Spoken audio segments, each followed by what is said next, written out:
السلام عليكم ورحمة الله وبركاته. بسم الله الرحمن الرحيم.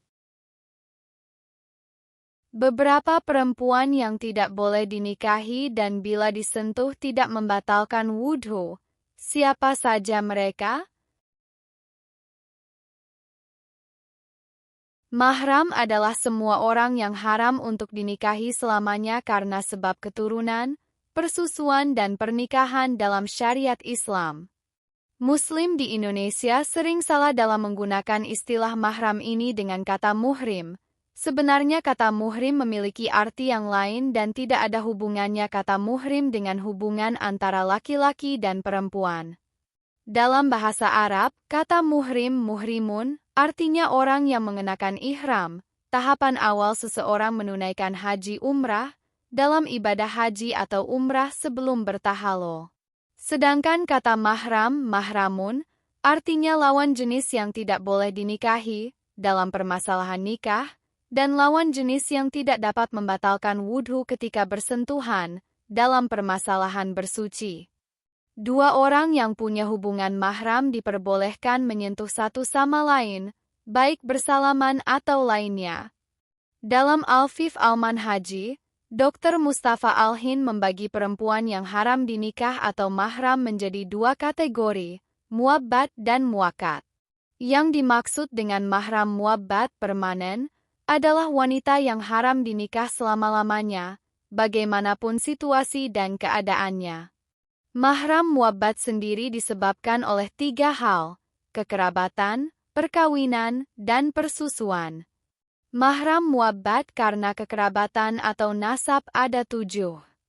1. Ibu, ibunya ibu, nenek, ibunya ayah, nenek, ibunya nenek, buyut, hingga terus ke atas.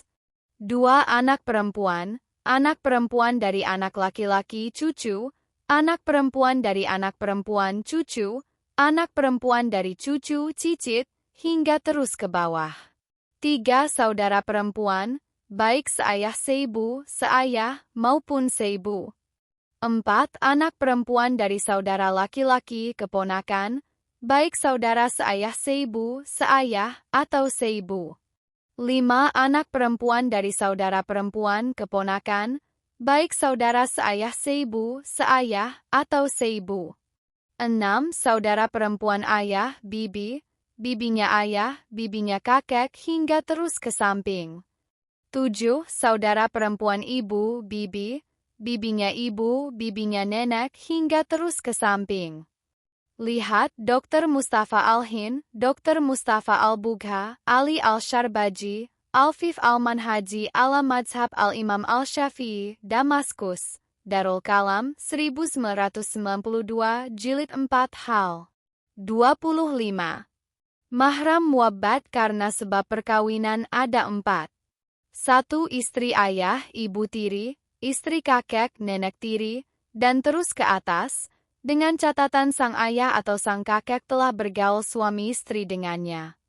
2. Istri anak, menantu, istri cucu, hingga terus ke bawah, walaupun sang anak atau cucu baru sekadar akad dan belum bergaul suami istri.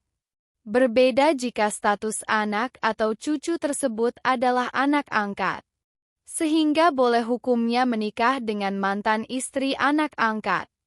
3. Ibu istri, mertua, nenek istri, hingga terus ke atas, walaupun baru sekadar akad nikah dengan anaknya belum bergaul suami istri. 4. Anak perempuan istri, anak tiri, anak perempuan dari anak tiri, cucu tiri, dengan catatan ibu si anak tersebut telah dicampuri. Kaitan dengan mahram muabbat yang disebabkan oleh perkawinan ini, Syekh Ibnu Qasim Al-Izzi telah menyatakan, akad nikah dengan anak perempuan mengharamkan ibunya. Sedangkan anak perempuan tidak haram kecuali setelah bergaul suami istri dengan ibunya. Lihat Hasyiah Al-Bajuri, Semarang, Maktabah Al-Ulumiyah tanpa tahun, Jilid 2 hal. 113. Mahram muabbat karena persusuan jumlahnya ada 7, seperti mahram nasab. Namun yang disebutkan ayat Al-Quran hanya 2, sehingga sisanya dapat dianalogikan dengan mahram nasab lainnya. Adapun ketujuh mahram persusuan dimaksud adalah 1. Ibu persusuan, seorang perempuan yang menyusui Anda, termasuk nenek persusuan, hingga ke atas. 2. Saudara perempuan persusuan, yaitu perempuan yang disusui oleh perempuan yang menyusui Anda. Dikecualikan jika saudara perempuan persusuan Anda itu ingin menikah dengan saudara laki-laki Anda, maka itu dihalalkan. 3. Anak perempuan dari saudara laki-laki persusuan, keponakan. 4. Anak perempuan dari saudara perempuan persusuan, keponakan. 5. Bibi persusuan, yakni perempuan yang menyusu bersama ayah Anda. 6. Bibi persusuan, yakni perempuan yang menyusu bersama ibu Anda. 7. Anak perempuan persusuan, yakni anak perempuan yang menyusu kepada istri Anda, sehingga Anda menjadi ayah persusuannya. Tentang mereka, Rasulullah Shallallahu Alaihi Wasallam telah bersabda, persusuan itu mengharamkan apa yang haram karena kelahiran. Har Al-Bukhari dan Muslim. Hal ini juga berlaku bagi seorang perempuan. Artinya, ia haram menikah dengan ayah persusuannya, anak persusuannya, saudara laki-laki persusuannya, keponakan persusuannya, dan paman persusuannya. Maksud ayah persusuannya adalah suami dari ibu yang menyusui dirinya. Bahkan, hubungan marham persusuan ini juga berlaku setelah perkawinan. Mereka adalah 1. Mertua persusuan, yakni perempuan yang menyusui istri Anda. 2. Anak tiri perempuan persusuan, yakni anak perempuan yang menyusu kepada istri Anda, namun sebelum menikah dengan Anda. 3. Ibu tiri persusuan, yakni ibu tiri dari ayah persusuan. Dan 4. Menantu persusuan, yakni istri dari anak laki-laki yang menyusu kepada istri Anda.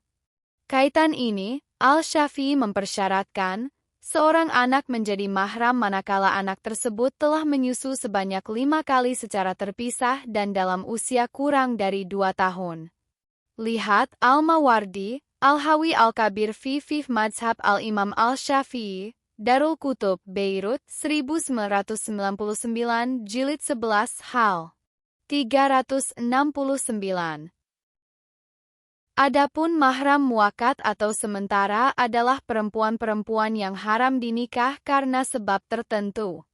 Bila sebabnya hilang, maka hilang pula keharamannya. Mereka adalah 1. Adik atau kakak ipar. Artinya, tidak boleh menikah dengan seorang perempuan sekaligus menikahi saudaranya dalam waktu bersamaan, baik bersaudara karena nasab maupun bersaudara karena persusuan, baik dalam satu akad maupun dalam akad yang berbeda. Jika pernikahannya dilakukan dalam satu waktu, maka batallah pernikahan keduanya. Namun, jika pernikahannya dilakukan dalam waktu yang kedua, maka batallah pernikahan yang kedua. Kecuali jika perempuan yang pertama meninggal atau setelah dicerai lalu habis masa iddahnya, maka saudara perempuannya boleh dinikah. 2. Bibi istri. Alasannya, tidak boleh menikahi seorang perempuan sekaligus dengan bibinya atau dengan keponakannya. 3. Perempuan yang kelima. Artinya, tidak boleh seorang laki-laki menikahi perempuan yang kelima sebab ia sudah menikahi 4 perempuan.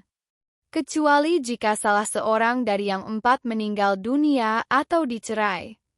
4. Perempuan musyrik penyembah berhala, yaitu perempuan yang tidak memiliki kitab samawi, Taurat dan Injil. Namun, bila perempuan itu memiliki kitab samawi atau perempuan itu sudah memeluk Islam, maka ia boleh dinikah. 5. Perempuan bersuami. Tidak boleh seorang laki-laki menikah dengan seorang perempuan yang bersuami dan masih dalam ikatan perkawinannya. Namun, bila suaminya meninggal dunia atau menceraikannya dan masa iddahnya sudah habis, maka boleh dinikah. 6. Perempuan yang masih menjalani masa iddah, baik dari iddah wafat maupun iddah cerai. Setelah masa iddahnya habis, maka ia boleh dinikah. 7. Perempuan yang telah ditalak 3. Tidak halal bagi seorang suami merujuk atau menikahi kembali istrinya yang telah ditalak 3, sampai istrinya itu dinikah oleh laki-laki lain muhalil dengan pernikahan yang sah dan sesuai syariat. Kemudian, suami kedua atau muhalil itu menceraikannya dan masa iddah si istri darinya telah habis. Jika itu sudah terpenuhi, maka suami pertama boleh menikahinya kembali dengan akad yang baru. Lihat Dr. Mustafa Al-Hin, Dr. Mustafa Al-Bugha, Ali Al-Sharbaji, Al-Fif Al-Manhaji ala Madhab Al-Imam Al-Syafi'i, Damaskus, Darul Kalam, 1992, Jilid 4 hal 2533. Dalam kitab-kitab yang lain, mahram muakat ditambah dengan perempuan yang sedang ihram hingga selesai ihramnya, dan perempuan pezina hingga bertobat dari zinanya. Ketentuan mahram di atas sebagian besar disimpulkan dari ayat berikut ini. Diharamkan atas kamu mengawini ibu-ibumu, anak-anakmu yang perempuan, saudara-saudaramu yang perempuan, saudara-saudara bapakmu yang perempuan, saudara-saudara ibumu yang perempuan, anak-anak perempuan dari saudara-saudaramu yang laki-laki, anak-anak perempuan dari saudara-saudaramu yang perempuan, ibu-ibumu yang menyusui kamu, saudara perempuan sepersusuan, ibu-ibu istrimu, mertua, anak-anak istrimu yang dalam pemeliharaanmu dari istri yang telah kamu campuri, tetapi jika kamu belum campur dengan istrimu itu dan sudah kamu ceraikan, maka tidak berdosa kamu mengawininya, dan diharamkan bagimu istri-istri anak kandungmu, menantu, dan menghimpunkan dalam perkawinan dua perempuan yang bersaudara, kecuali yang telah terjadi pada masa lampau. Sesungguhnya Allah Maha Pengampun lagi Maha Penyayang. Quran Surat Al-Nisa 04:23. Demikianlah perempuan-perempuan yang haram dinikah, baik yang muabbat permanen maupun muakat temporal. Di samping itu, mengetahui kedua jenis mahram ini juga bermanfaat untuk menentukan batasan aurat dan juga batas pergaulan antara laki-laki dan perempuan.